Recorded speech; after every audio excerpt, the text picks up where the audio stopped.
Shalom, galera, tudo bem com vocês? É um prazer enorme estar com os irmãos aqui mais uma vez presente, juntamente com o nosso querido irmão Franco, né, o desenvolvedor do IUD Digital. Peço desculpa para os irmãos pelo atraso, né? Infelizmente a internet ela não colaborou, né, com nós, atraso aí de quase 1 hora. Dá tuas considerações aí, irmão Franco. Shalom a todos do canal Techuvá Sem Fronteiras, que Deus possa proporcionar para você que vai assistir depois, né? E já está um pouco tarde para quem trabalha, né? Ter ficado ouvido, mas eu acredito que vai ser bom, vai ser legal. E a gente vai conversar, porque na verdade é a primeira live de 2024, né, Patrick? Primeira live, né? E começa assim meio começa meio arranhando, mas quando a gente engatinha aí, acho que 2021 foi o ano da live, não foi? 2021 foi direto, né? Ou foi 2020? Sei que quando teve o finalzinho da pandemia, complicou mais para todo mundo também. Mas aí, graças a Deus, nós passamos o terremoto aí e estamos aqui de novo, que eu acho que vai ser bom. Vai ser show de bola. Tá contigo. Isso aí. Então, pessoal, como eu havia colocado no título do vídeo, né, nós vamos falar a respeito da linguagem, né, que a linguagem ela é algo separado da gramática, né? Muitos acabam confundindo, né, a relação linguagem com questão gramatical, né? Então a gente vai falar um pouquinho sobre essa relação cultural, antropológica, né, a construção do indivíduo, né, o que define o indivíduo de fato, né, a relação do pensamento, né, do desenvolvimento do indivíduo. Nós temos o nosso irmão Franco, né, que estuda a escritura aí há praticamente 20 anos, né, tem um conhecimento amplo na relação do hebraico, grego, aramaico, né? Então, vou dar a tua palavra aí, irmão Franco, para te falar um pouco para o pessoal aí, né, sobre a relação da linguagem, né? O que de fato é a linguagem que a gente tanto fala, né? A linguagem do Criador, a linguagem da Escritura. Uma das primeiras propostas que nós apresentamos é que quando o Criador instituiu o universo na sua mente, criou tudo, né, no seu Bereshit, né, criou tudo, todas as coisas, né, o Criador ele não possui idioma, porque a conexão dele é outra, a conexão dele é com a alma, né. Então, o idioma ele já foi uma consequência da queda do pecado, né, da queda do homem no pecado, né, aonde as conexões primárias, que eram as cognitivas, né, as ontológicas, né, eram passadas de pessoa a pessoa e foi. Então, nós temos a linguagem do Criador, que é a linguagem cognitiva, é a linguagem ontológica, é a linguagem dos sinais, é a linguagem do abstrato, mas com uma diferença. O intuito do Criador é conversar com a mente humana, com o cognitivo humano, né? As abstrações, que é as coisas humanas, elas são construídas pelos humanos.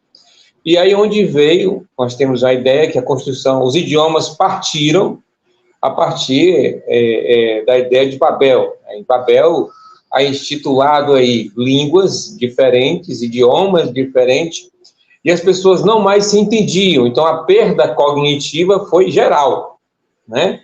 Então, a linguagem ela é subdividida em várias formas. Tem a linguagem emocional, tem a linguagem fisiológica, tem a linguagem natural, que é a do homem desde quando ele nasce, através dos seus gestos, das suas ações. Nós temos a linguagem que ela abrange tanto o som, né, o som, não idioma, voz, mas o som. Nós temos o tato, né, nós temos a visão, a linguagem visual, né? Tudo isso são linguagens que mexem com a ontologia humana, com a consciência humana, na existência dele. Passando isso, nós temos o idioma. O idioma é uma tentativa de passar uma informação dentro da consciência do indivíduo para o outro indivíduo ou para a coletividade. Então, o idioma tem vários, aí, mais de 200, 300 idiomas e várias raízes que são quase inúmeros dialetos que existem, né? Então, o idioma, no caso do Brasil, o português, você vai para os Estados Unidos, né? É o inglês, você vai para outro país, e assim, consequentemente, você vai ter linguagens diferentes para ambientes diferentes. E cada linguagem tem sua cultura, seu meio de ser e o seu meio de existir, né? Então, a relação que não é bem entendida e não é compreendida é que a escritura, o Pentateuco, não foi escrito em nenhum idioma, mas em uma linguagem própria. E essa linguagem do cativeiro, ela foi traduzida para o idioma do aramaico tardio, o aramaico, aí vem samaritano, tem vários aramaicos que existiam durante a época que foram reescritos e recodificados para aquele idioma local. Fenício, arcadiano, então inúmeras linguagens surgiram da base, né, que é o proto-cananita, surgiram da base e foram se multiplicando. Então nós temos, para finalizar essa frase, nós temos o idioma local, onde a tribo-nação reside e ela se comunica, e nós temos a comunicação, né, que é a linguagem. A linguagem, ela é algo que representa o indivíduo em sua existência, né, na comunicação e etc. Eu estava comentando ontem que a criança, quando nasce, ela já nasce com uma linguagem. Ela sabe conversar com a mãe, ela sabe pedir à mãe, a mãe entende a criança, a mãe conhece a criança, a linguagem corporal da mãe se conecta à linguagem corporal do bebê, ao ponto da mãe saber, parte a parte, o que existe com aquela criança, sem sequer a criança entender sobre o idioma. Isso é linguagem materna, né? Então, linguagem única. E aí vem o idioma, e aí o idioma é para os adultos, né? O idioma é para aqueles já que crescem, já desenvolvem, né? Nasceu no seu local, né? Então, essa é a diferença de linguagem e idioma, né?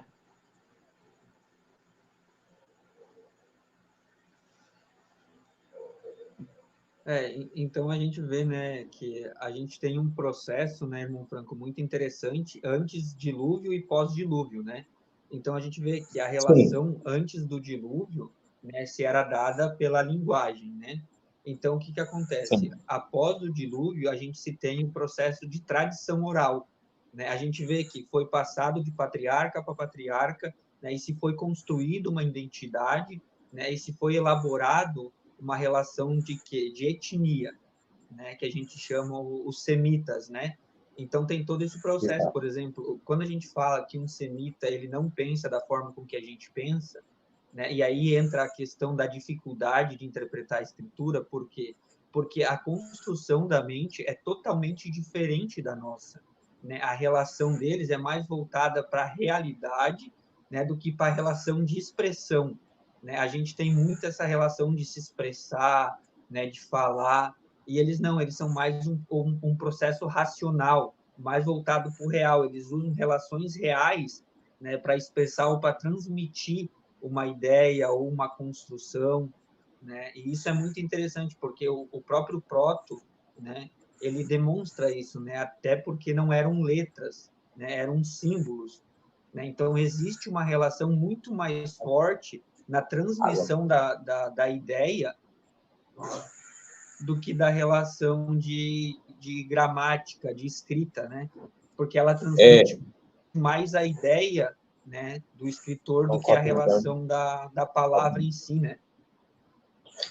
A coisa interessante que você falou, Patrick, é interessante, porque dentro das próprias tribos, eles tinham maneiras diferentes de se comunicar. Embora a Torá tivesse sido administrada para todas as tribos, mas era diferente. Por exemplo, você vê a tribo de Levi, que tinha tipicamente era um tipo de linguagem diferente. Você tem a tribo de Judá, você tem a tribo de Manassés, você tem as tribos... Todas as tribos tinham especificamente a sua maneira coloquial de expressão vocal, né? Cada um tinha, eram os seus dialetos diferentes, cada um tinha. Então, em geral, as tribos de Levi, de Judá, falam e modificam muitas vezes as palavras, a fonética das palavras, né? Valiomi, velho-me. Então, às vezes elas trocam o V pelo B, né? Então, outras tribos já são diferentes, já tem a linguagem, a língua realmente conotada para aquela escrita, digamos assim, naqueles pictogramas. Mas é variado. Quando você vai para o Oriente Médio, você vê que o próprio hebraico, o próprio aramaico, ele é distribuído em regiões diferentes, com dialetos diferentes. Mas há uma coisa específica nessa história. Qual é? Quando você vai para o lado do Sinai, para os irmãos do Iêmen, os irmãos mais para o sul, você vê que a percepção que eles têm de tenda é algo sacro, né? É algo sacro. Quando você vai para o norte, você vê a questão de tenda como moradia. Então, você vê o próprio povo tem interpretações de tendas diferentes, né?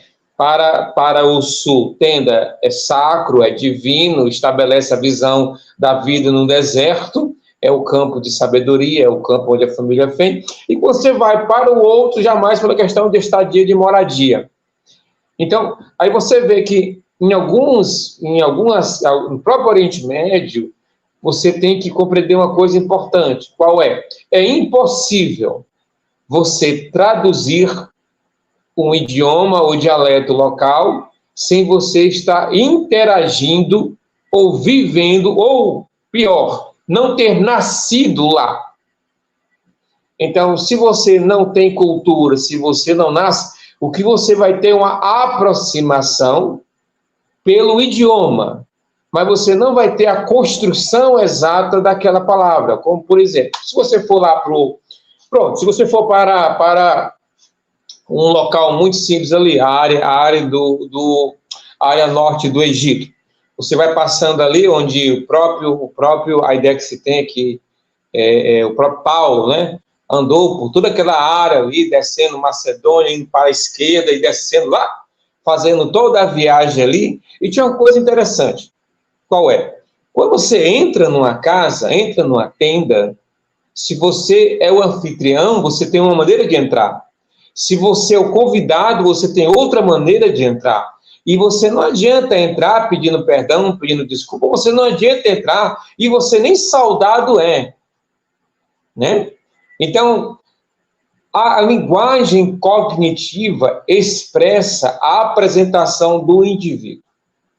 Como ele cognitivamente se expressa dentro de uma tenda, corresponde a como ele respeita aquele ambiente. E isso é representado dentro do Pentateuco. Então, você conseguir compreender e entender como funciona e como existe as linguagens, fora o idioma, que são necessárias na comunicação do Oriente Médio, vai dar para você uma boa percepção de tradução ou o que está acontecendo naquele evento. Então, não existe tradução completa, isso é um mito judaico-cristão, não existe tradução completa, não existe tradução aproximada, não existe tradução correta, não existe tradução fiel. Por quê? Porque o idioma ele é incapaz de representar 75% da linguagem. Então, ele não consegue. Pra você ter ideia, a visão ela tem até 85% de informação de linguagem do que o texto. O texto, ele em média reproduz 45% do que existe. Então, nós estamos, o Criador nos fez para um ambiente cognitivo, né? Som, visão, tato, né? É o sentimento do meio, que é o calor, o frio, a temperatura, né? Então, tudo isso forma uma linguagem. E essa linguagem é expressada. Na África, em algumas tribos, a tradição é, quando se conta uma história, você tem que ensaiar a história e interpretar a história, para que a criança entenda o que aquela história representa. Então, a tradição, como você bem falou, Patrick, a tradição antiga, o judeu, Tanto ele representava a linguagem tradicional, que é o idioma local em que ele foi obrigado a aprender, como também no mundo antigo era natural existir o teatro de expressão do que aconteceu. Então, isso foi abordado, os gregos assumiram a questão teatral, da interpretação, levaram para si e ficou muito bonito. Então, os fenícios eram um povo que contava a sua história teatrando, né, parafraseando, né, e era já uma tradição judaica, né, judaica não, hebreia, em que a história fosse contada através de música, cânticos, para que você tivesse uma ideia do que acontecia, né? Hoje mesmo, no Oriente Médio, quando uma história é contada, as mães preferem contar uma história do que ler o texto. Porque cantando a história e representando cognitivamente a ideia, a criança vai aprender mais do que só o idioma. Então, isso é importante que você colocou. Se eu não conseguir expressar as outras linguagens na hora de interpretar a escritura, ela é falha. Você tem aí, no máximo, um ganho de 45% do que diz a verdade lá. Né? É um ganho, máximo um ganho, né? É interessante, pessoal, por exemplo, a gente estuda um pouco a relação ali da Torá, a gente pega os profetas, né? A gente pega esse pessoal mais voltado para a relação profética, né? Só que é interessante que quando eles tratam da relação momentânea, eles trazem acontecimentos do passado para expressar a ideia do presente, para que o povo venha entender de fato o que aquilo significa. Por exemplo, o próprio livro de Jeremias, através da construção da palavra, né? Ele usa a palavra construída de forma plena, essa própria palavra nos direciona a Deuteronômios.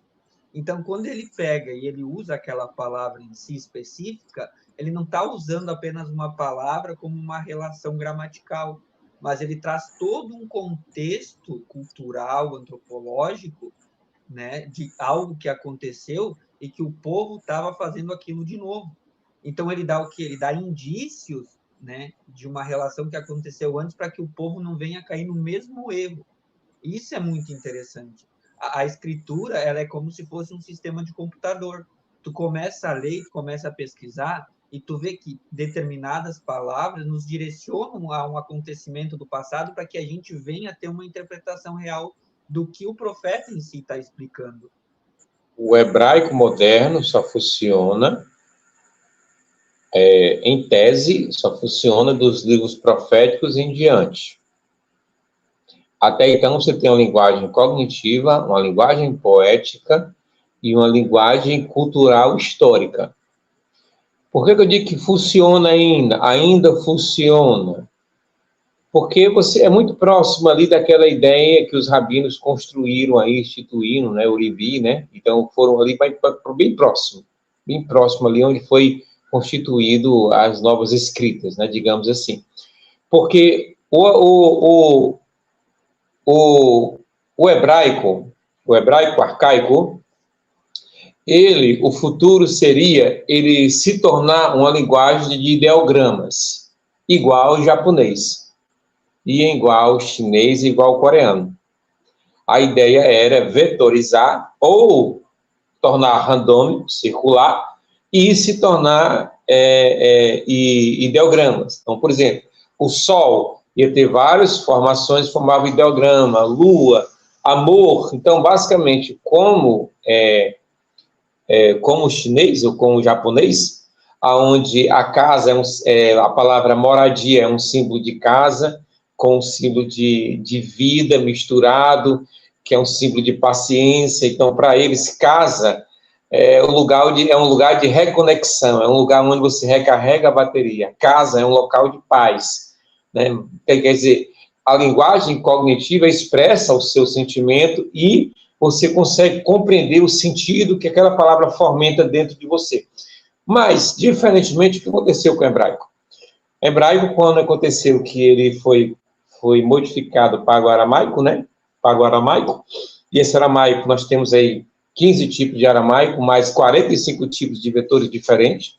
Nós temos para mais de 60 tipos de dialeto diferentes de aramaico, que foi formado ao longo da época, e você tem uma perda da identidade, não da tradição, da identidade vocal.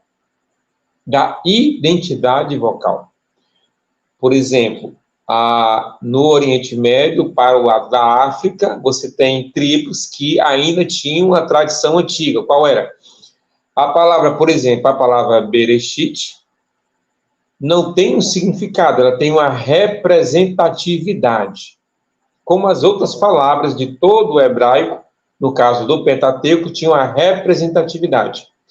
E quando eles falam no seu idioma local, uma palavra com a última vogal com a entonação, ou a primeira vogal com a entonação da mesma palavra, dá segmentos diferentes no intelecto de quem está ouvindo.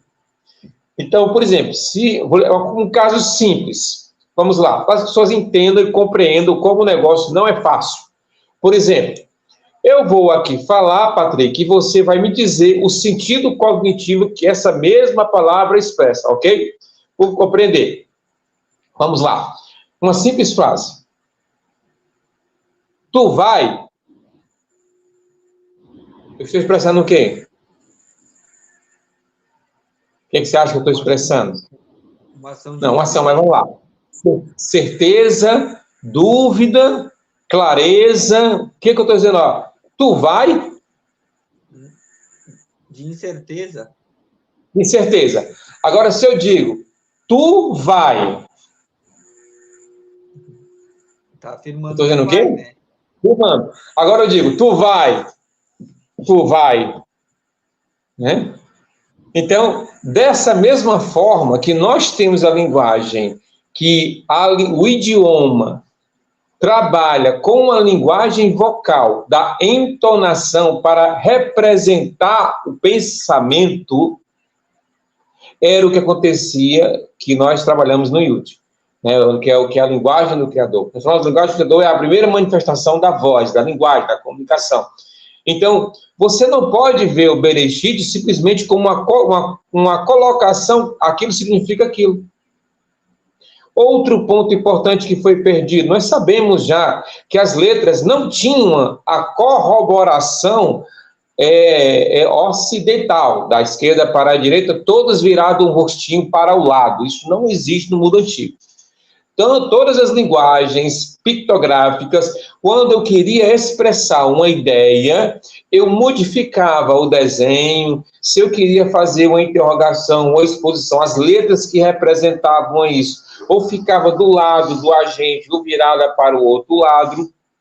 Quando o cara queria representar uma força, a letra que representa a força, se ela fosse realmente uma força, ela voltada para cima. Se ela fosse uma fraqueza, voltaria para baixo, era desenhada de cabeça para baixo. Então, o cara já entendia que aquela força, na verdade, era fraca. Então, como foi construído o Pentateuco, é uma coisa que perdemos. Então, se a linguagem cognitiva já foi perdida, como queremos acreditar que uma linguagem produzida há 50 anos atrás, que é o hebraico moderno, vai trazer uma estrutura sem levar em consideração a cultura, a antropologia, a arqueologia, os conceitos da linguagem humana e as ações que cada abjad, cada letra representa na cultura? Como é? Se você perde a linguagem, você perde a cultura de uma nação.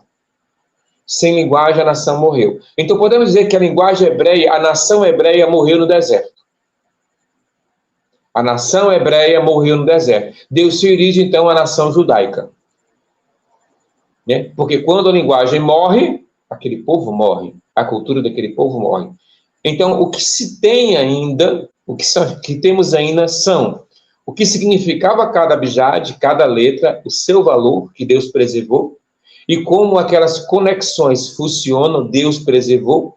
Agora, as características que fizeram com que a linguagem cognitiva fosse transferida para a linguagem idiomática foi perdida. Então, nós recorremos ao quê? Nós recorremos ao cognitivo, a representação dos valores daquelas letras e como, através da cultura judaica, sobre como entendemos a relação do que é o que é um cântico, o que é uma poesia, o que é uma tradição de linguagem, o que é uma tradição poética, nós aplicamos dentro desse conhecimento das escritas para tentar extrair algo mais daquela palavra. Então, o grande problema é esse. As pessoas acreditam que o que eles leem, seja em hebraico, em português, aramaico, seja o que é, representa 100% da ideia do autor, que foi Moisés.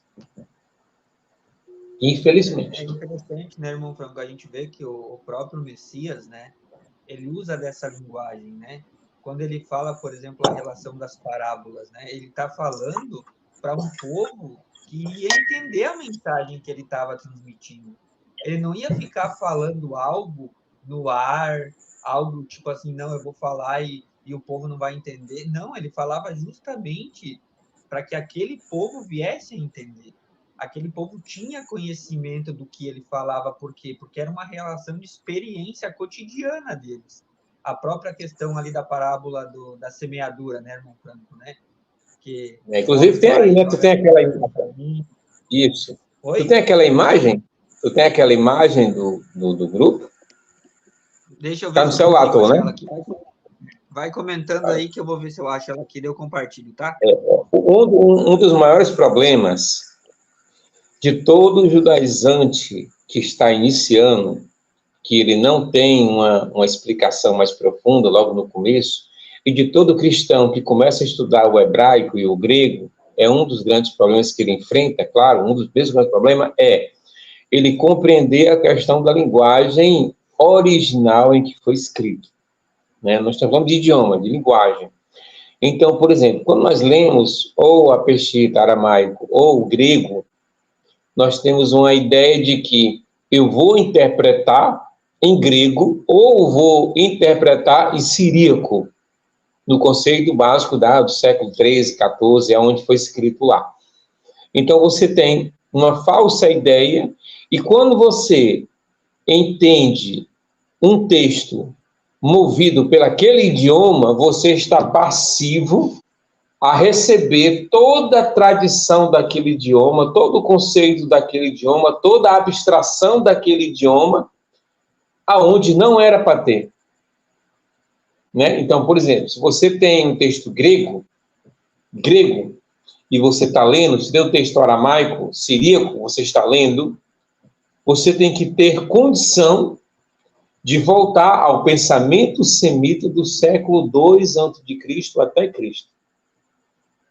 Porque é através destas palavras, é através do entendimento, da conversão dessas palavras, que eu vou compreender o que era que o Messias falava, o que é que o apóstolo dizia, o que é que o personagem daquela época representava e colocava. Então, quando eu leio um texto em grego, e eu vejo uma palavra em grego, eu não posso assumir que o significado grego daquela palavra é o significado semita que o autor colocou. Eu tenho que ir para a origem da palavra, eu tenho que compreender as origens da palavra. Se ele era um semita, aquela origem daquela palavra estava dentro do indivíduo. Jesus não era um grego, nem Mateus, nem Marcos, nem Lucas, nenhum era grego. Eram semitas. Eles Irmão eram Franco, semitas. Oi? eu acho que tu compartilha porque tu tá no notebook. Não, eu estou no computador. Tu quer que eu, Tá, então entre aqui para compartilha ali ver? a imagem, porque para ti é mais fácil. Para mim aqui no Não, telefone eu não tô conseguindo achar. é difícil. Espera aí, deixa eu tentar facilitar aqui para ti. Deixa eu tentar aqui.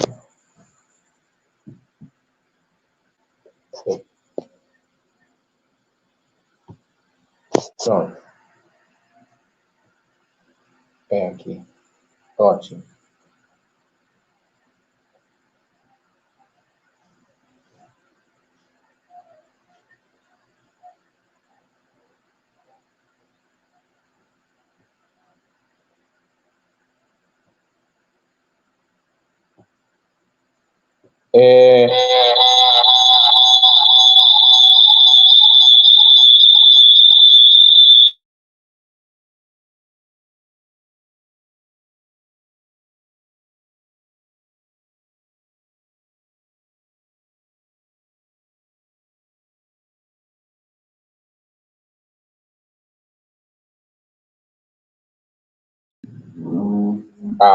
Pronto. Beleza? Deixa eu abrir aqui agora, Patrick. Vou compartilhar a tela, não é isso? Tá. Espera aí. Eu vou abrir aqui a tela, né? Deixa eu abrir aqui a imagem. Não é isso? Pronto. Pronto, deixa eu abrir aqui a imagem. Cadê? Pronto. Deixa eu compartilhar aqui a tela agora. Só um minutinho, pessoal. Deixa eu ver aqui. E o interessante, Patrick, é que as pessoas absorvem. Pronto, agora deixa eu abrir aqui uma nova janela. Elas absorvem a característica. Pronto, agora eu vou compartilhar aqui. Bota em evidência esse aí, Patrick. Bota em evidência. Bota em evidência o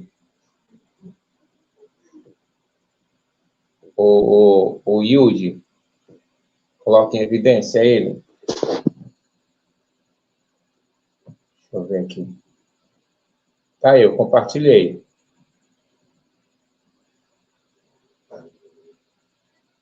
Eu compartilhei.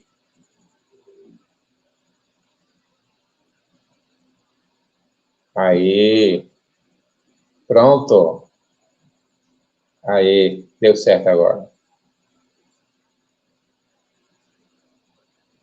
Muito bem. Pronto, Patrick. Cadê você?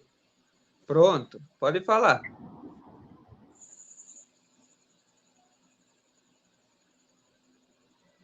Não, cadê tu? Não tô vendo tu.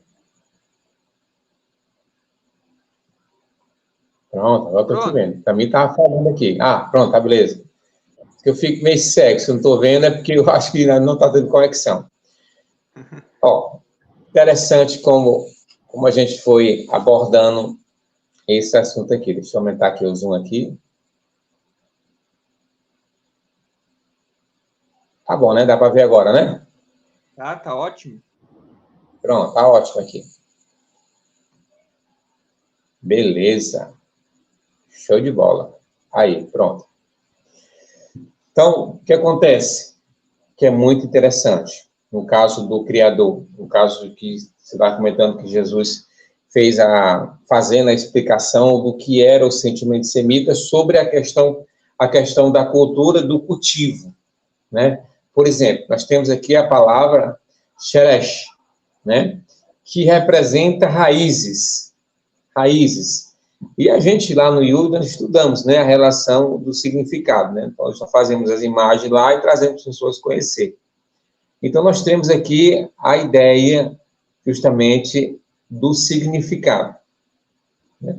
Olha como é interessante. As palavras eram formadas pelo conceito cognitivo do que eles queriam expressar.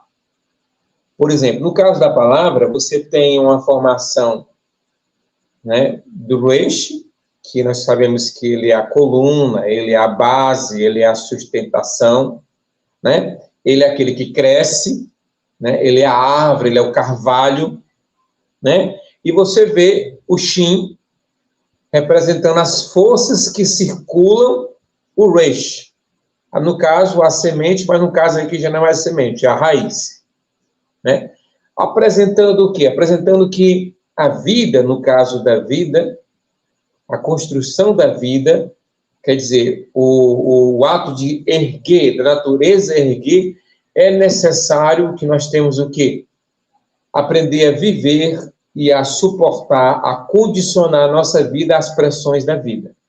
Assim como nós vemos aí, assim como a raiz, ela é pressionada por todos os lados para que ela cresça, para que ela evolua, você vê que isso, cognitivamente, foi construído em uma palavra, né?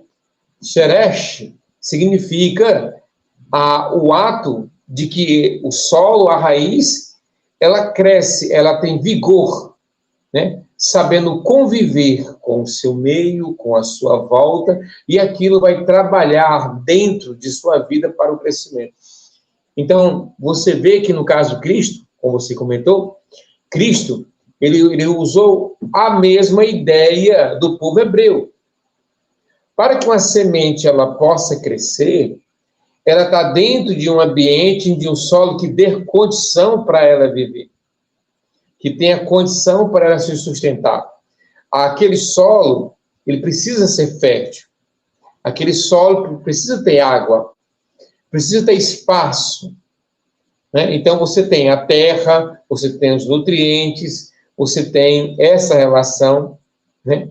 No caso de raízes, né, no grego, que é pisomata ou rizomata, é essa construção da ideia das raízes, do universo fractal, que a vida ela vai se fragmentando, ela vai se construindo em ambientes hostil.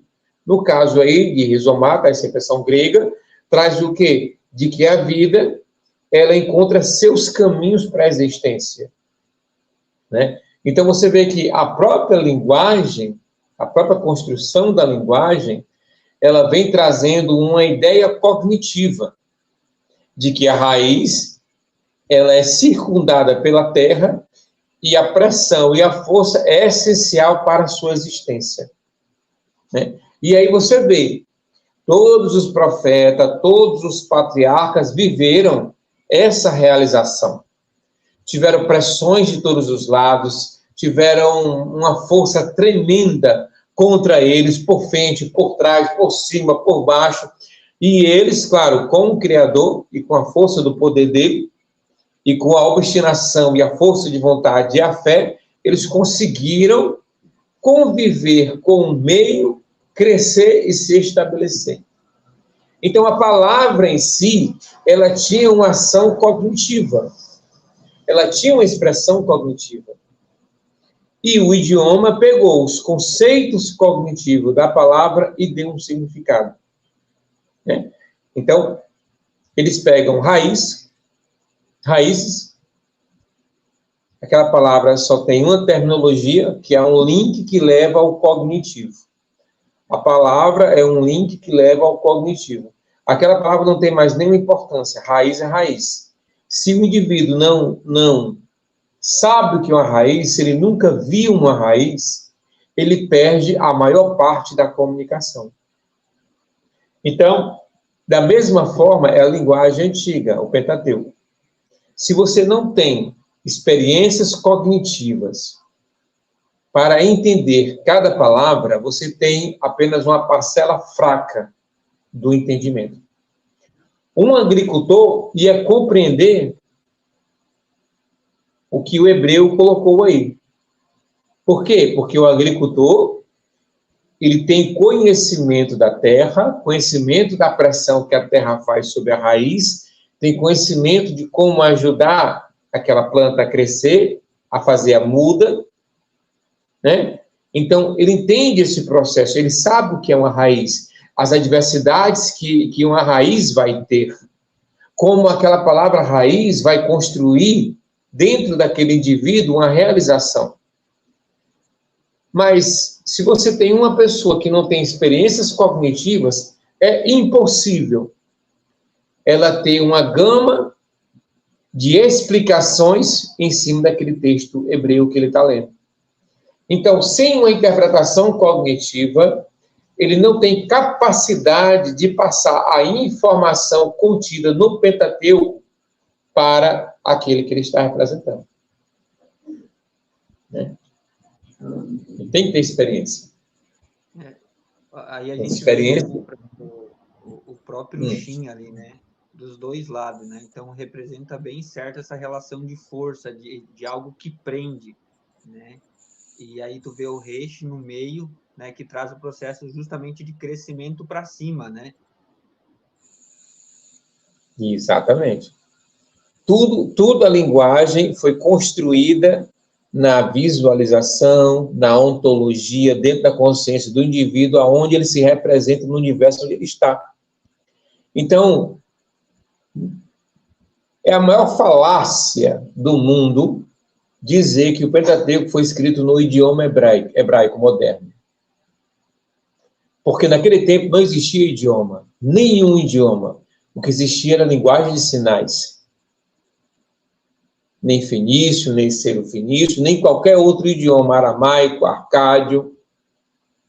O que existia era sinais que trazia a comunicação ou a representação daquilo que você construiu. Ou que você queria construir, ou que você queria vender, ou comprar, ou seja o que for que ele tem. Então, como é que eu posso dizer que um idioma surgiu? Porque esse é o grande problema, Patrick. Se o idioma surgiu primeiro, o intelecto veio depois. E o intelecto é formatado pelo idioma. Então, não é assim, né? Como é que, então, deveria haver a comunicação? A criança, quando ela nasce, ela teria que ser produzida em idiomas e não em comunicação. Como é, segundo as próprias leis da psicologia, da psique, o indivíduo ele é construído pelas experiências emocionais iniciais da sua vida. Isso não encaixa esse idioma. Até os 2, 3 anos, o indivíduo ele é construído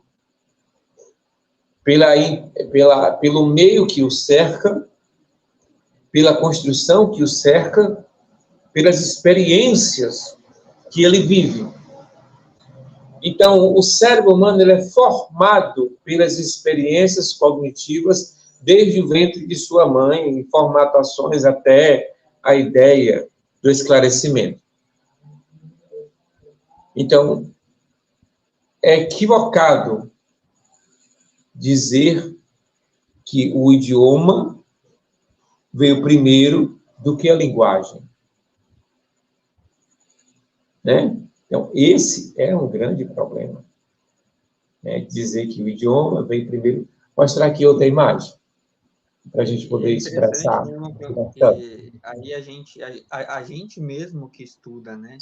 E tem um pouco de conhecimento dessa relação do proto, por a gente crescer num ambiente ocidental, por a gente ser construído como indivíduo dentro de um ambiente ocidental, até a relação de tentar explicar é difícil. Por quê? Porque a gente tem a mente ocidental, nós fomos projetados e construídos, né, de forma ocidental. Totalmente. E a maneira como a gente vê os números é ocidental, a maneira como a gente vê o certo e errado. O certo e errado são projeções ocidentais de idioma, né? Você vê que no caso do Pentateuco, nós temos questões diferentes, né? Questões diferentes. Nós temos uma ideia que, deixa eu compartilhar aqui agora essa tela aqui. Esse aqui é legal, né? Isso aqui é legal. Né? Isso aqui é legal. Vai representar o que nós estamos querendo dizer, né? Então, os números de tudo que existe, eles são representados pelo pensamento, e esse pensamento ocidental, que vem desde o século 3, 4 a.C., que foi construindo a base do que nós temos do grego para o restante do mundo, sobre gramática, homilética, hermenêutica e por aí vai, né? Então, nós temos um conceito formatado. Né? Quando eu penso em casa, o meu cérebro não tem nenhuma percepção cognitiva.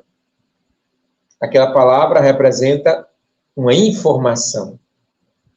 Eu que vou, nesse período de ouvir a palavra casa, eu vou pensar na minha casa. Algo vai ser gerado dentro. Então, já é o terceiro, quarto passo a questão cognitiva quando eu falo de idioma, né? E aqui é legal, que nós colocamos aqui algo importante, que são as linguagens primárias, né? Aqui, todas as crianças, se você for numa creche, eles estão tudo junto ali conversando. É blá, blá, blá, blá, blá, blá, blá, blá, é papapá, um pegando na orelha do outro, na cabeça do outro. Todos estão conversando em uma linguagem e não em um idioma. Né? É a linguagem do toque, do choro, da alegria, da tristeza, do abraço. Né? É o da negação, é o da dúvida, é o do medo, é da angústia, é do sofrimento.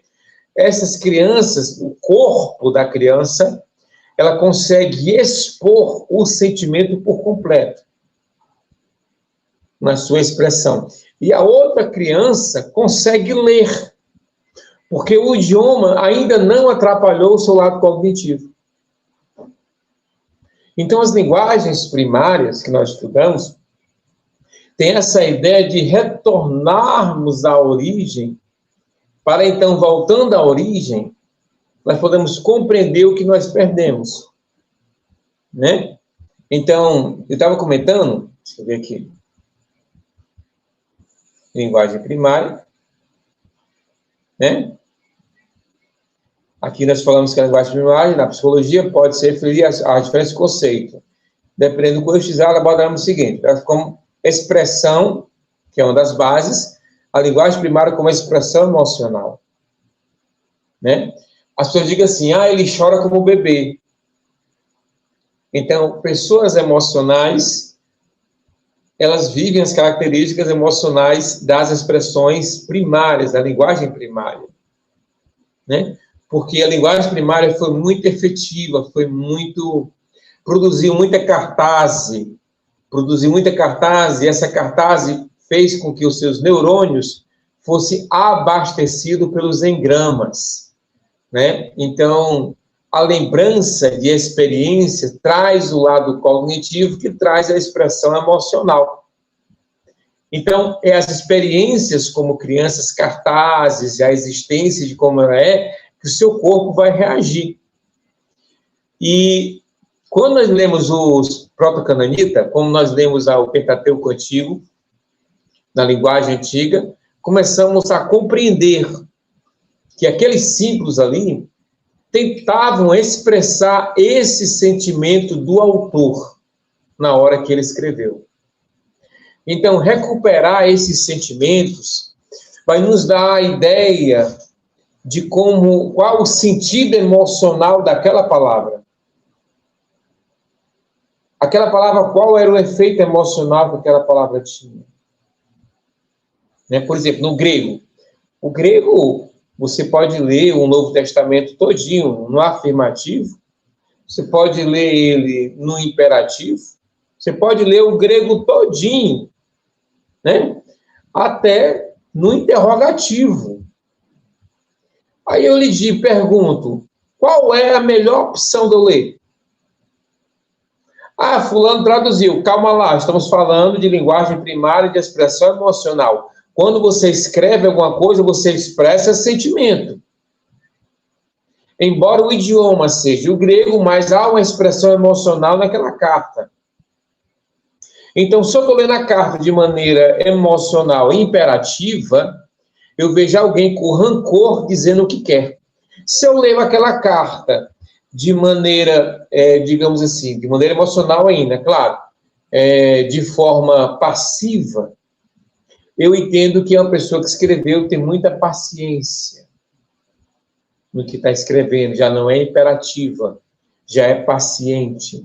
Então, o cristianismo, o judaísmo e a literatura moderna pegou e deu características emocionais a livros da Bíblia, que, na verdade, veio de tradições e não da estrutura da linguagem, da ontologia e da estrutura da linguagem que nós chamamos na filologia. Nós temos palavras que são conectadas expressamente ao emocional. Palavras que são conectadas ao emocional. Se eu não entendo da cultura, se eu não entendo das expressões antigas, se eu não entendo dos conceitos de abordagem daquelas palavras emocionais, como é que eu vou traduzir e dar um contexto emocional àquele versículo? Como é que eu vou dizer que o apóstolo estava fazendo uma afirmação ou estava fazendo um questionamento? Retórico, claro, né? Questionamento retórico, né?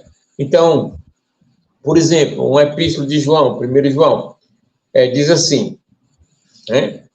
Ele fala, filhos, amai-vos aos outros como Cristo amou a igreja. De maneira passiva, mas também pode ser livre de maneira imperativa. Assim como Cristo morreu pela igreja, você tem que morrer por ela. Então, eu saio da tradição, se você faz, se você quiser, e entro para uma exposição de que você tem que fazer porque é seu dever. Então, o cristianismo fez o quê? Colocou o que é prazível ao coração da audição humana. Eu só quero aquilo que, se eu quiser fazer, eu faça.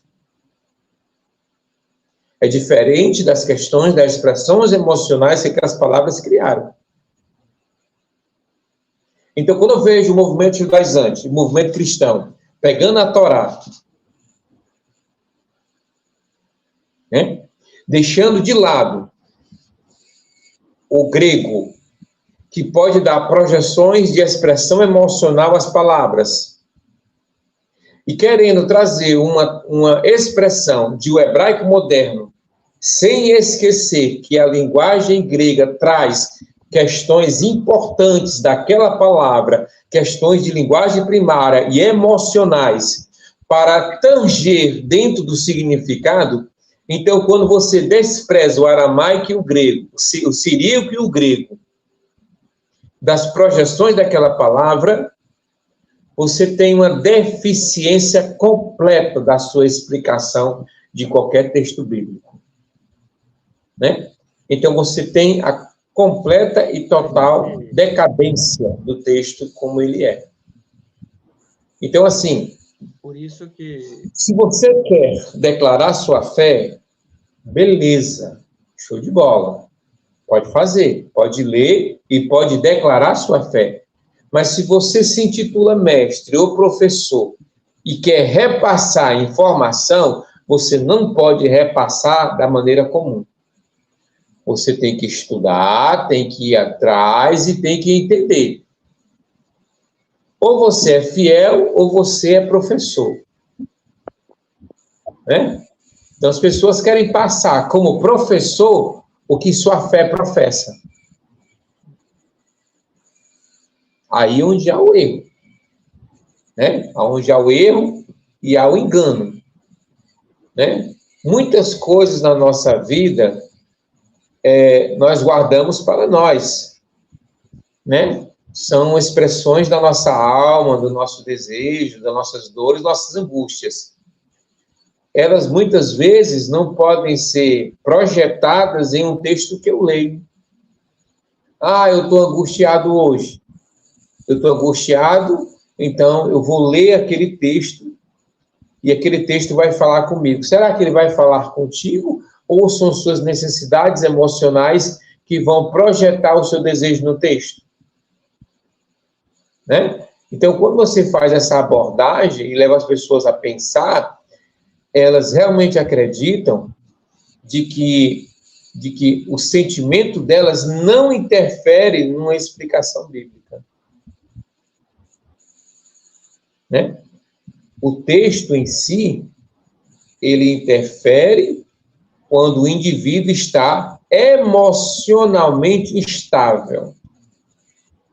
Quer pela religião, quer pela opressão do idioma, ou quer pelo desconhecimento da história, da ontologia daquela palavra. Né? Então, é um ambiente muito amplo. Se você quer ser mestre, você tem que se dedicar muito. Se você quer ensinar, você tem que se dedicar muito. Mas se você quer proferir a sua fé, eu tenho certeza que qualquer Bíblia vai ser útil para a sua vida e útil para a sua declaração de fé. Por quê? Porque você vai usar a sua fé, você vai confiar em Deus, Deus vai falar o que você deve dizer, que é uma promessa bíblica, mas com o conceito do estudo da palavra como uma questão etimológica, uma questão mais profunda, é necessário o estudo, sim, da ontologia das palavras. Como essas palavras se comportam no indivíduo. Se eu não entender como aquela palavra se comportava no indivíduo, vai ser deficiente a minha explicação. Né? É como eu penso e é como eu vejo, né? Como eu vejo. Né? E é interessante, né, irmão Franco, que é por isso que a gente é indivíduo, né?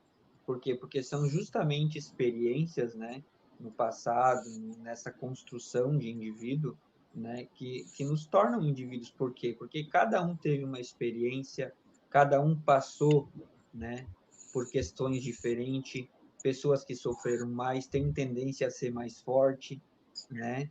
Então, tipo assim, é como a gente vê ali nessa relação da árvore, né? Então, tu vê que aquela pressão, aquela força faz justamente com que a árvore seja forte, com que a árvore seja firme, né? Então, é bem interessante essas questões, né?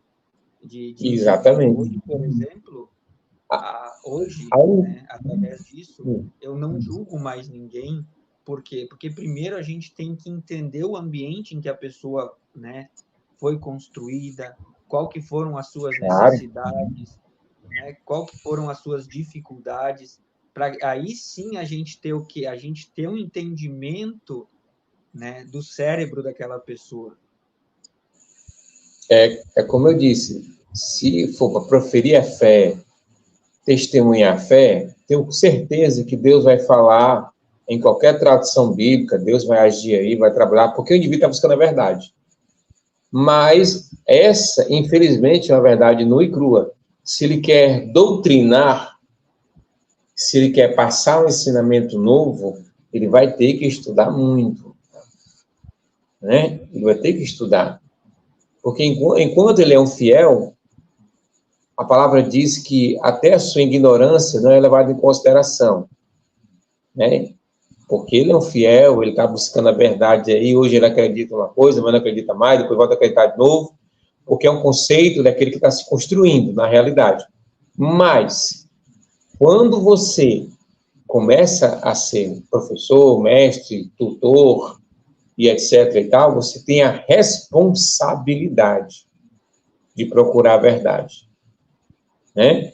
Tem a responsabilidade, porque o que você vai projetar pode mudar a vida de uma pessoa definitivamente.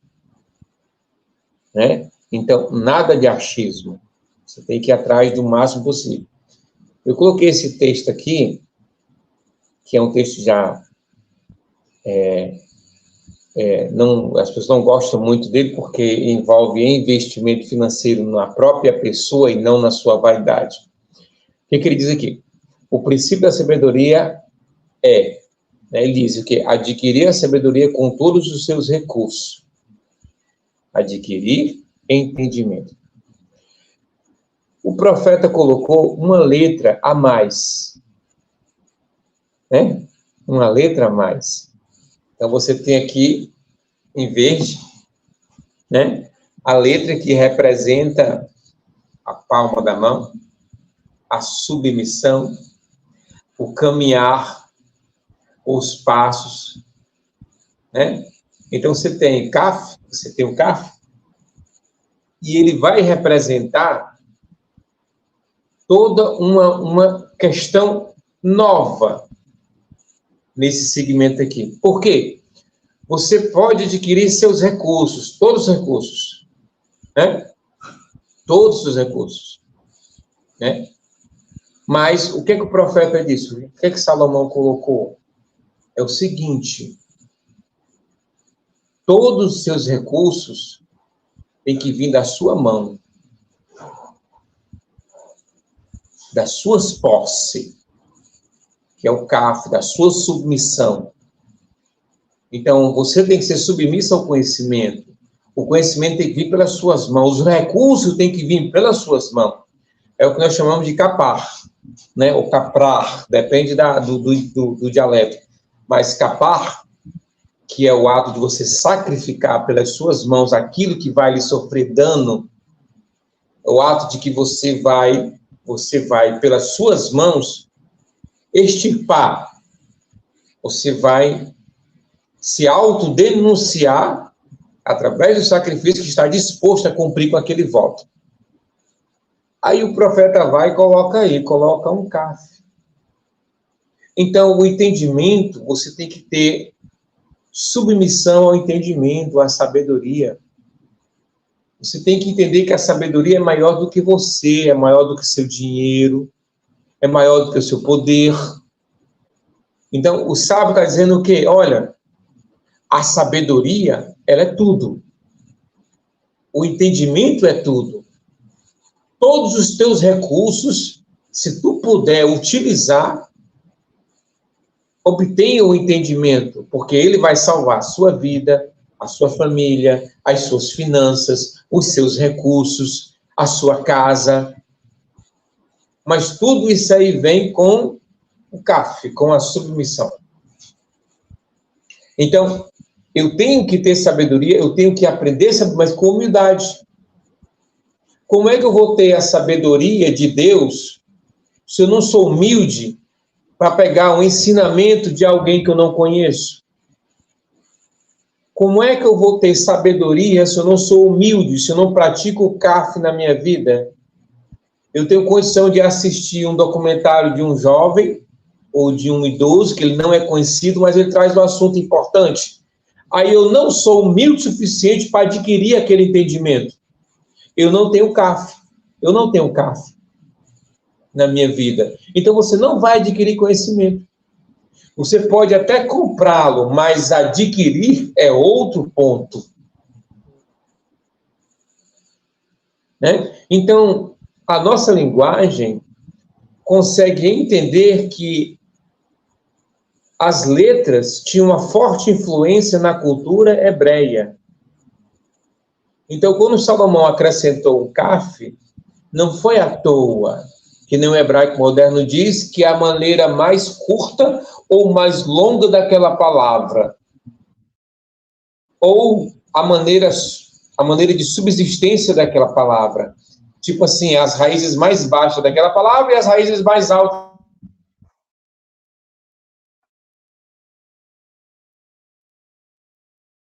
Por Deus, e que as tradições que traziam com o coração de cada um foi embutida na inspiração. É aquela história, ele vai escrever lá, ó. Ele vai escrever, o profeta vai escrever, né? Ele vai escrever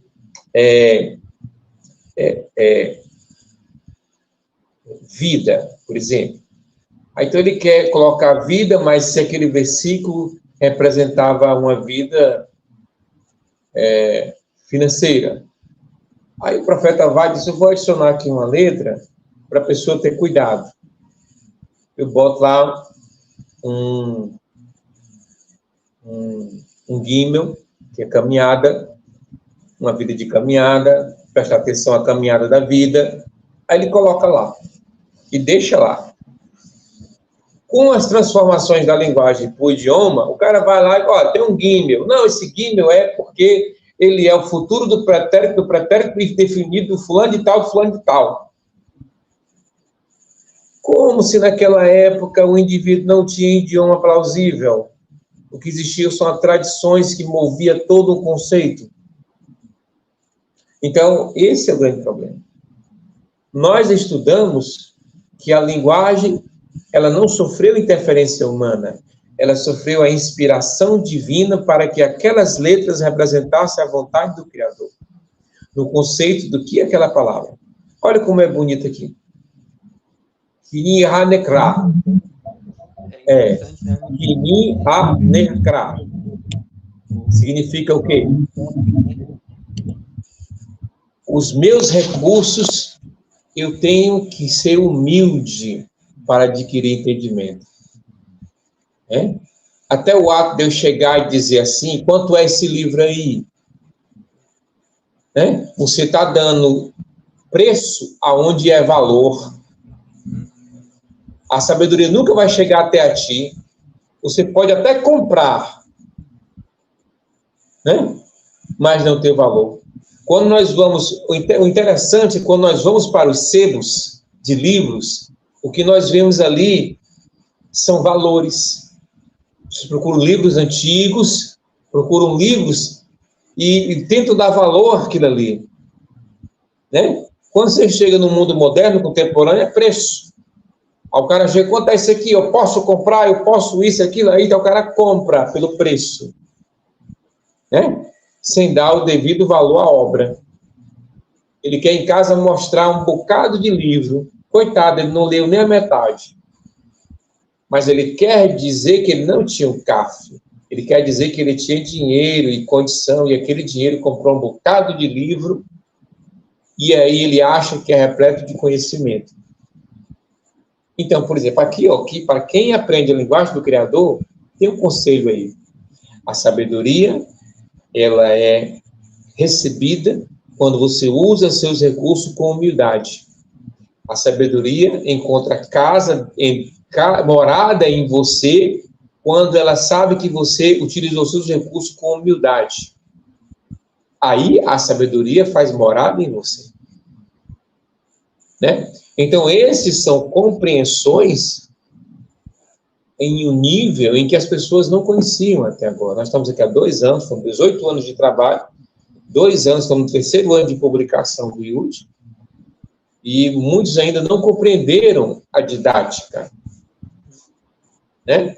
Então, se eles acham que espiritualidade é devaneio, eles não compreenderam que a espiritualidade, o espírito da letra. Eles confundem o devaneio humano do sincretismo com a inspiração de Deus na Escritura através das letras. Você vai ali na Arábia Saudita, na parte norte ali da Arábia Saudita, vocês têm vários sofês. São pessoas em que são pagas, bem pagas, para que a escrita seja passada, aquele texto seja transcrito na mão, para aquela pessoa que quer presentear. Nada de impressão, nada de computador. Para eles, a escrita é uma expressão divina da primeira comunicação da ideia de Deus. Né? Irmão, então, quando você fala disso, eu me lembrei da questão ali da Copa do Mundo. Lembra que teve a Copa do Mundo lá no Catar? Sim.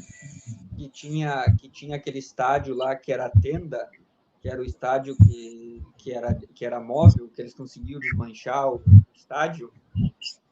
Era. Tipo, para quem não entende, para nós aquilo, nossa, que quando a gente viu aquilo, a gente ficou espantado. É um beijo, né? A gente tem conhecimento do que aquilo representa. Do que significa ver. Uma relação lá do povo e tal, é só lá. Mas não, tem toda uma origem, tem toda uma história. Sabe? Então eles estavam mostrando para o mundo a sua identidade, a sua origem. A questão tão bonita da tenda, que ela representa respeito. Então, o sheik, quando está em uma tenda, quando está na sua tenda, aí você acha que ele está desprotegido, porque é a tenda de lona. Mas o respeito é mais poderoso do que um muro de concreto. Então, aquela lona representa o respeito do cara, o respeito do Abba, o respeito do Resh, né? Então, a tenda, ela tem um respeito muito grande, né? Um respeito tremendo. Então, aquela tenda, aquele beit ali, para a gente que entende a cultura, o sentimento, a expressão é extraordinário. Porque você consegue ver ali o poder que é a tradição de uma letra.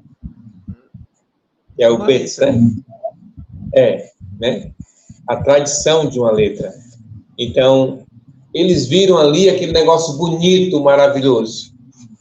Mas nós compreendemos o outro lado, né? Que é o lado do significante. de como a linguagem como a linguagem expressa um sentimento, né? Um sentimento importante, né? É fantástico. Eu estudei, continuo estudando. Eu acho incrível o que Deus fez, a codificação que Deus fez e como Ele trabalhou todos os textos da Escritura do Tanakh, né? Especificamente, estou falando de hebraico, né? De grego, né? Absurdo, estou falando de hebraico, né? E do povo judaico, né? Nós temos o Tanakh aí, que é a expressão máxima dos livros, né, canônicos do povo judeu, né? Mas é isso aí. Falamos um bocado, não foi? Dando início. Tá bom, nós demos início ao 2024. Né? E eu vou sair, vou salvar esse vídeo, Patrick, para publicar lá no YouTube, né? Publicar lá no YouTube lá, as pessoas começarem a ver e a gente voltar às nossas atividades aí das lives, né? Que é muito importante para as pessoas compreenderem, né? E a questão da sabedoria entra bem dentro desse contexto, né, irmão? Porque a gente também tem que se esvaziar para depois a gente se preencher, ou seja, a sabedoria ela tem que ser compartilhada para depois a gente absorver cada vez mais. Isso. E aí, essa palavra sabedoria, cobre, e distância, né? Então, tu vê que aquilo que está distante passa a estar dentro, passa a estar próximo, fazer parte do mundo. Então, a sabedoria é assim, aquilo que está distante tem que passar a estar próximo, mas através do quê? Através do investimento. O cofre, né? O cofre. É dinheiro. Não invista em você. E você vê que exatamente. A sabedoria, ela está no horizonte todinho, né? O cofre representa geral, né? E os dois nuns representa essa caminhada, né? Trabalho, que é o Yud. Aí você vê toda uma ideia, né? Que o profeta tentou expressar ali, né? Tentou comunicar para as pessoas. Naquela época eles compreendiam. Como a linguagem arcaica entrou em extinção, se vê apenas o significado. A palavra recurso significa apenas recurso, né? Não tem essa ideia de você alcançar os 4 cantos da terra, não tem a expressão do Yud, do Men, das pessoas e tudo. Então, coisa. Aí você pergunta assim, aí me pergunta, para que estudar uma linguagem extinta? Aí eu digo, é incrível. Eu estava comentando isso com um rapaz hoje. A primeira coisa que fizeram foi tornar extinto a linguagem que o Criador se comunicava. A primeira coisa que fizeram foi isso. O primeiro plano do diabo e o homem vamos tornar extinto a linguagem que o Criador se comunicava. Né? Aí, quando você traz a oportunidade de conhecer, o povo está tão já ligado nas vaidades, devaneio da religião, que acha que não é necessário. Ele acha que ali ele vai aprender de Deus, vai aprender os conceitos divinos. Aí ele cai na paranoia religiosa, não sai daquilo, não há nada novo nos seus ensinos, não há nada a ser descoberto, apenas o velho devaneio de ficar repetindo toda semana a mesma coisa, toda semana sem nenhuma novidade, que nem Paulo diz. Em Cristo há novidade de vida, há novidade de espírito, há novidade de graça. Né? Então eles vivem essa mesmice toda a vida, sem nada novo a oferecer. Nem para si, nem para os fiéis. Infelizmente, né? Mas é isso aí, Fábio. Foi ótimo, viu? Show de bola. Tem pessoal novo aí também. Explica a palavra shalom. O que a palavra shalom representa no próximo? Deixa eu pegar aqui, deixa eu ver se dá para a gente compartilhar aqui, para botar aqui, né, rapidinho. A gente pega e coloca para a gente poder colocar aqui para ficar legal.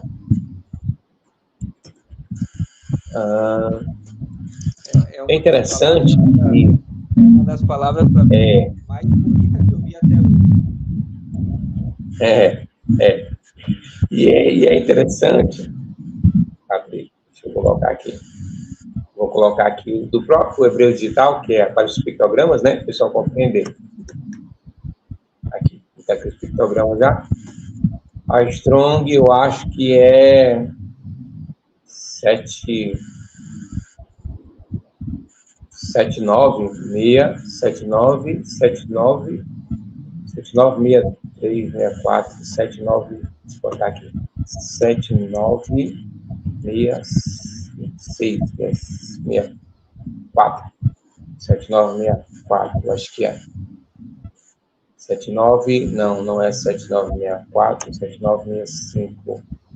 Como é que eu compartilho? Tá aqui, ótimo. 7965, deixa eu compartilhar aqui a tela. O navegador perdeu a conexão. Tá aqui, deixa eu... bota ele no jogo aí, ele tá fora. Vou aqui compartilhar aqui compartilhar a tela. Vai lá, vai ter que fazer o mesmo processo que fez antes ali, daí eu autorizo. Pronto, tá aqui. Foi.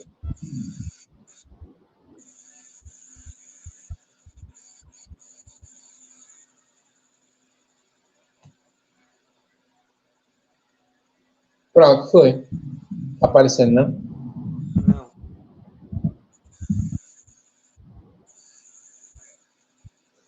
Aqui, ó. Agora apareceu aqui, peraí. Tá aí. Agora sim. No telefone é mais difícil, né?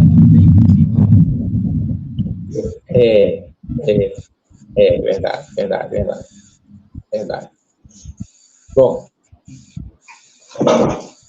um dos grandes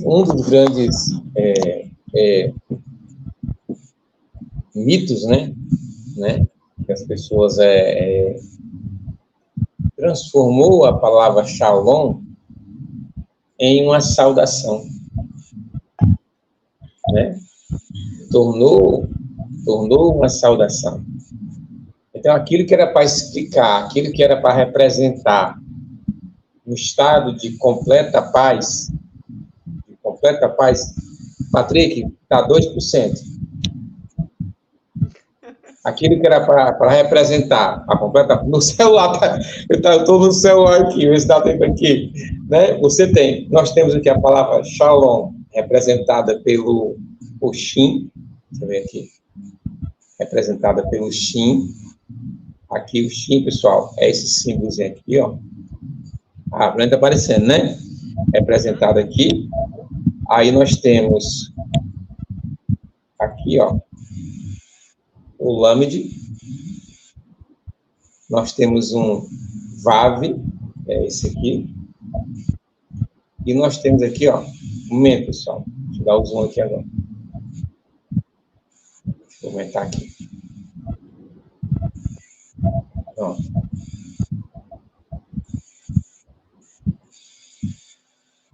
Pronto, aí nós temos. Nós temos várias maneiras de interpretar, como até mesmo já no Yudi a gente fala que cada um tem liberdade para expressar, claro, entender o conceito do que representa, né? Mês passado eu estava representando, explicando que algumas palavras necessitam do seu anterior. E o rapaz estava falando de shalom.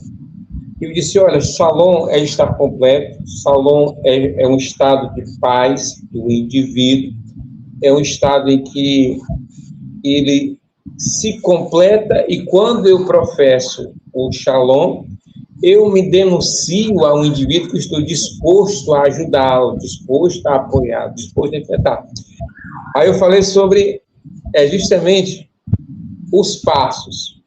Shalom, no conceito de Deus, ele torna o indivíduo completo em Deus. E esse estado de ser completo em Deus é o estado aonde eu faço o meu, digamos assim, a palavra não é imersão, mas eu me encontro e me coloco em um estado aonde ele se apresenta.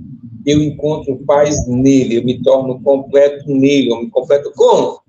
Você vê aqui muito simples, eu falei para o irmão aqui, você tem aqui o Shalom, fazendo uma leitura normal, que traz, um dos significados de Shalom com força, eu guio você para a altura. O Shalom, ele tem o poder de guiar o indivíduo para o oculto, para Deus. Então, o Shalom, esse estado de paz, é um estado onde o indivíduo, a força do Lamed, traz o indivíduo, que é a palavra anterior ao Shalom, o Vav, ele ergue junto ao Mem, que ergue ao oculto, ergue as forças do céu, acima do mar, do Shamaim, acima do céu. Então, Shalom, uma das prerrogativas que ele traz é essa também. Essa força que guia o cara para o oculto, para o mar, para cima, para além. Esse Shalom tem essa força, tem esse poder de fazer. Então, quando o profeta dizia que haveria o Shalom, esse Shalom, essa força deveria guiar o indivíduo para algo além. Então, quando eu vejo um Shalom apenas por uma saudação, esse Shalom não tem poder nenhum de pegar o indivíduo com força, resgatá-lo ele e lançá-lo para cima. Quer dizer, não tem Shin, não tem força, não tem Lamed, que é o cajado, não tem quem erga ele, que é o Vav, que é o sustentador, para onde? Para o Men, para o lugar oculto, aonde Deus mora. E aí ele encontrar paz, um estado de paz, soar paz quando você é erguido para esse estado. Aí eu estava falando justamente isso, que enquanto o Shalom é visto como uma saudação, ele sai da expressão real do sentimento da palavra. Ele sai da expressão verdadeira. Em Levítico diz que você só pode encontrar Shalom antes de praticar o Kapar. Você não encontra Shalom, paz em Deus, sem praticar o Kapar. Então, você não consegue uma paz com alguém sem antes você se sacrificar. Você não consegue encontrar com alguém, você não consegue promover essa paz, essa união, essa conexão com essa pessoa, te erguer para um momento de paz, se você não está disposto a sacrificar. Então, as pessoas viram o Shalom, transformaram o Shalom em uma cena. Shalom, irmão.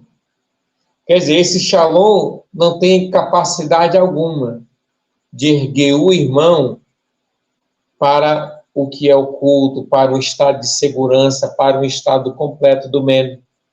Não tem poder para isso. Enquanto ele for só um aceno, ele não tem o poder que essa palavra expressa. Essa ideia expressa. Esse conceito que cada letrinha dessa aí expressa. Então, se você não sabe ler o cântico, como a letra ela é promovida passo a passo, caminho a caminho, não temos como ter a identidade, essa é a questão, a identidade, a força da expressão cognitiva que essa palavra traz no versículo. Essa é uma das coisas que falta, é uma delas que estudamos, e é uma delas que nos faz estudar até hoje aqui, e cada vez mais, a gente se aproximar do que Deus queria falar através das palavras. das palavras. É isso aí. Tá vendo aqui o celular. Ainda deu tempo de dar 1%, né? Só deu certo pelo celular. Eu vou saber o que é que está acontecendo com essa internet aqui, que está aquela piscando vermelho direto ali. Né? Mas no celular aqui, na internet do celular, deu certo. Né? Mas é isso aí. Se quiser dar a deixa aí, completar, essa é uma benção. Então, não tem nem o que completar aqui para frente. A relação do ancião. O ancião é sempre aquele que promove algo, sempre aquele que traz algo. Antigamente, o ancião era visto dessa forma. Se buscava conselho e orientação, porque lá se tinha sabedoria e tinha experiência de vida. É um prazer enorme estar mais uma vez com o querido irmão Franco. É um prazer enorme com os irmãos que ficaram aqui conosco uma hora e meia, mas o atraso também, peço desculpa, já é meia-noite, eu tenho que trabalhar.